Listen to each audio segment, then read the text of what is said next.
دو نوجوان عمر رضی اللہ تعالیٰ عنہ کی محفل میں داخل ہوتے ہی محفل میں بیٹھے ایک شخص کے سامنے جا کر کھڑے ہو جاتے ہیں اور اس کی طرف انگلی کر کے کہتے ہیں، یا عمر، یہ ہے وہ شخص۔ عمر رضی اللہ تعالیٰ عنہ ان سے پوچھتے ہیں، کیا کیا ہے اس شخص نے؟ یا امیر المومنین، اس نے ہمارے باپ کو قتل کیا ہے۔ عمر رضی اللہ تعالیٰ عنہ پوچھتے ہیں، کیا کہہ رہے ہو؟ اس نے تمہارے باپ کو قتل کیا ہے؟ عمر رضی اللہ تعالیٰ عنہ اس شخص سے مخاطب ہو کر پوچھتے ہیں، کیا تو نے ان کے باپ کو قتل کیا ہے؟ وہ شخص کہتا ہے، ہاں امیر المومنین، مجھ سے قتل ہو گیا ہے ان کا باپ۔ عمر رضی اللہ تعالیٰ عنہ پوچھتے ہیں، کس طرح قتل ہوا ہے؟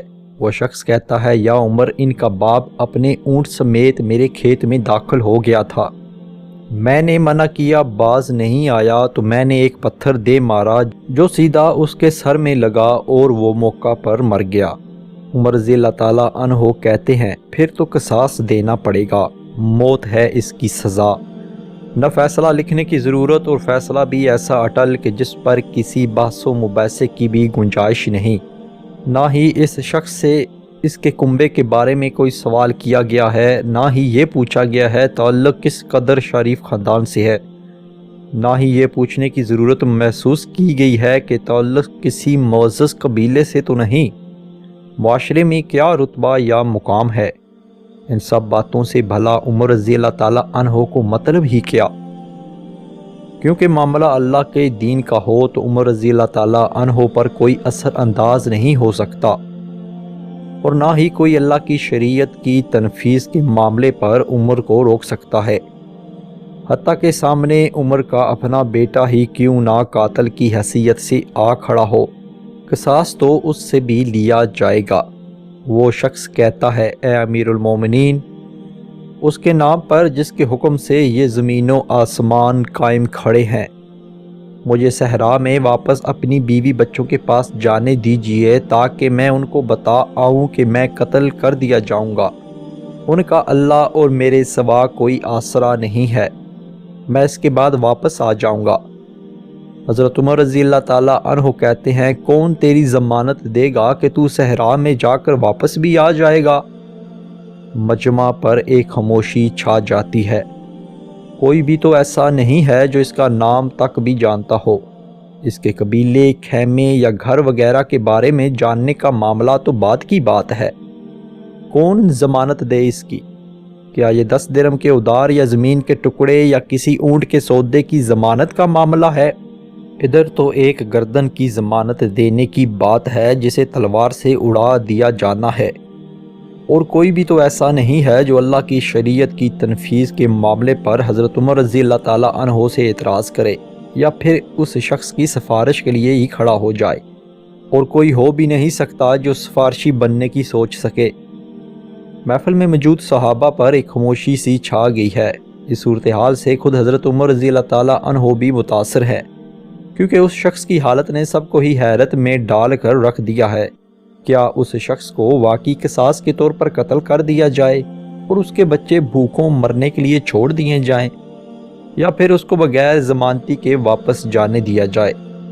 واپس نہ آیا تو مقتول کا خون رائیگاں جائے گا۔ خود عمر رضی اللہ تعالیٰ عنہ بھی سر جھکائے افسردہ بیٹھے ہیں۔ اس صورتحال پر سر اٹھا کر التجا بری نظروں سے نوجوان کی طرف دیکھتے ہیں، معاف کر دو اس شخص کو۔ نوجوان اپنا آخری فیصلہ بغیر کسی جھجک کے سنا دیتے ہیں، نہیں امیر المومنین، جو ہمارے باپ کو قتل کرے اس کو چھوڑ دیں، یہ تو ہو ہی نہیں سکتا۔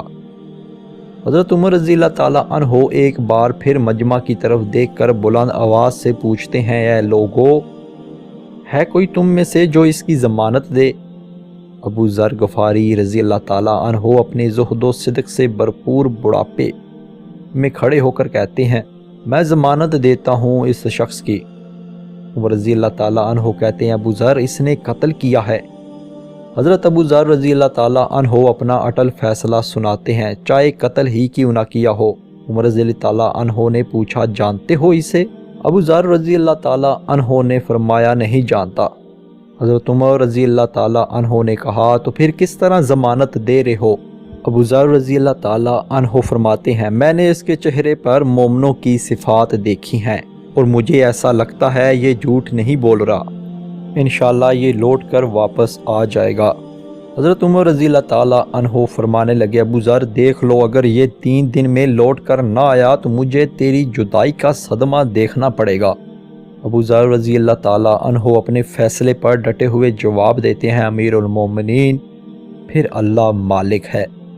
حضرت عمر رضی اللہ تعالیٰ عنہ سے 3 دن کی مہلت پا کر وہ شخص رخصت ہو جاتا ہے کچھ ضروری تیاریوں کے لیے، بیوی بچوں کو الوداع کہنے، اپنے بعد ان کے لیے کوئی راہ دیکھنے، اور پھر اس کے بعد قصاص کی ادائیگی کے لیے قتل کیے جانے کی غرض سے لوٹ کر واپس آنے کے لیے۔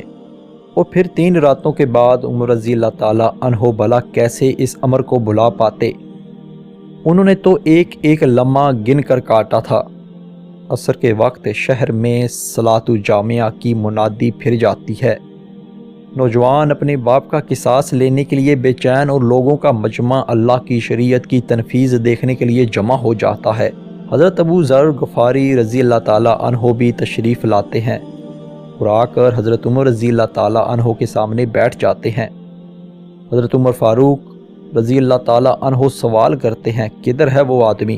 حضرت ابو ذر غفاری رضی اللہ تعالیٰ عنہ مختصر جواب دیتے ہیں مجھے کوئی پتہ نہیں ہے یا امیر المومنین۔ حضرت ابو ذر غفاری رضی اللہ تعالیٰ عنہ آسمان کی طرف دیکھتے ہیں جدھر سورج ڈوبنے کی جلدی میں معمول سے زیادہ تیزی کے ساتھ جاتا دکھائی دے رہا ہے۔ محفل میں ہو کا عالم ہے، اللہ کے سوا کوئی نہیں جانتا کہ آج کیا ہونے جا رہا ہے۔ یہ سچ ہے کہ حضرت ابو ذر غفاری رضی اللہ تعالیٰ عنہ حضرت عمر فاروق رضی اللہ تعالیٰ عنہ کے دل میں بستے ہیں۔ حضرت عمر فاروق سے ان کے جسم کا ٹکڑا بھی مانگیں تو عمر رضی اللہ تعالیٰ عنہ دیر نہ کریں، کاٹ کر حضرت ابو ذر غفاری رضی اللہ تعالیٰ عنہ کے حوالے کر دیں۔ لیکن ادھر معاملہ شریعت کا ہے، اللہ کے احکامات کی بجا آوری کا ہے، کوئی کھیل تماشا نہیں ہونے جا رہا، نہ ہی کسی کی حیثیت یا صلاحیت کی پیمائش ہو رہی ہے، حالات و واقعات کے مطابق نہیں، اور نہ ہی زمان و مکان کو بیچ میں لایا جانا ہے۔ قاتل نہیں آتا تو ضامن کی گردن جاتی نظر آ رہی ہے، مغرب سے چند لمحات پہلے وہ شخص آ جاتا ہے۔ بے ساختہ حضرت عمر فاروق رضی اللہ تعالیٰ عنہ کے منہ سے اللہ اکبر کی صدا نکلتی ہے، ساتھ ہی مجمع بھی اللہ اکبر کا ایک بھرپور نعرہ لگاتا ہے۔ حضرت عمر فاروق رضی اللہ تعالیٰ عنہ اس شخص سے مخاطب ہو کر کہتے ہیں اے شخص، اگر تو لوٹ کر نہ بھی آتا تو ہم نے تیرا کیا کر لینا تھا؟ نہ ہی تو کوئی تیرا گھر جانتا تھا اور نہ ہی کوئی تیرا پتہ جانتا تھا۔ وہ بولا امیر المومنین اللہ کی قسم، بات آپ کی نہیں ہے، بات اس ذات کی ہے جو سب ظاہر و پوشیدہ کے بارے میں جانتا ہے۔ دیکھ لیجئے میں آ گیا ہوں، اپنے بچوں کو پرندوں کے چوزوں کی طرح صحرا میں تنہا چھوڑ کر، جدھر نہ درخت کا سایہ ہے اور نہ ہی پانی کا نام و نشان۔ میں قتل کر دیے جانے کے لیے حاضر ہوں، مجھے بس یہ ڈر تھا کہیں کوئی یہ نہ کہہ دے کہ اب لوگوں میں سے وعدوں کا افاع ہی اٹھ گیا ہے۔ حضرت عمر فاروق رضی اللہ تعالیٰ عنہ نے حضرت ابو ذر غفاری رضی اللہ تعالیٰ عنہ کی طرف رک کر کے پوچھا ابو ذر تو نے کس بنا پر اس کی ضمانت دے دی تھی؟ حضرت ابو ذر رضی اللہ تعالیٰ عنہ نے فرمایا اے عمر، مجھے اس بات کا ڈر تھا کہیں کوئی یہ نہ کہہ دے کہ اب لوگوں سے خیر ہی اٹھا لی گئی ہے۔ سیدنا عمر فاروق رضی اللہ تعالیٰ عنہ نے ایک لمحے کے لیے توقف کیا اور پھر ان دو نوجوانوں سے پوچھا کہ کیا کہتے ہو اب؟ نوجوانوں نے جن کا باپ مرا تھا روتے ہوئے کہا اے امیر المومنین، ہم اس کی صداقت کی وجہ سے اسے معاف کرتے ہیں، ہمیں اس بات کا ڈر ہے کہ کہیں کوئی یہ نہ کہہ دے کہ اب لوگوں میں سے عفو اور درگزر ہی اٹھا لیا گیا ہے۔ حضرت عمر فاروق رضی اللہ تعالیٰ عنہ اللہ اکبر پکار اٹھے اور آنسو ان کی داڑھی کو تر کرتے نیچے گرنے لگے۔ فرمایا اے نوجوانوں، تمہاری عفو و درگزر پر اللہ تمہیں جزائے خیر دے۔ اے ابو ذر، اللہ تجھے اس شخص کی مصیبت میں مدد پر جزائے خیر دے، اور اے شخص اللہ تجھے اس وفائے عہد و صداقت پر جزائے خیر دے، اور اے امیر المومنین اللہ تجھے تیرے عدل و رحمدلی پر جزائے خیر دے۔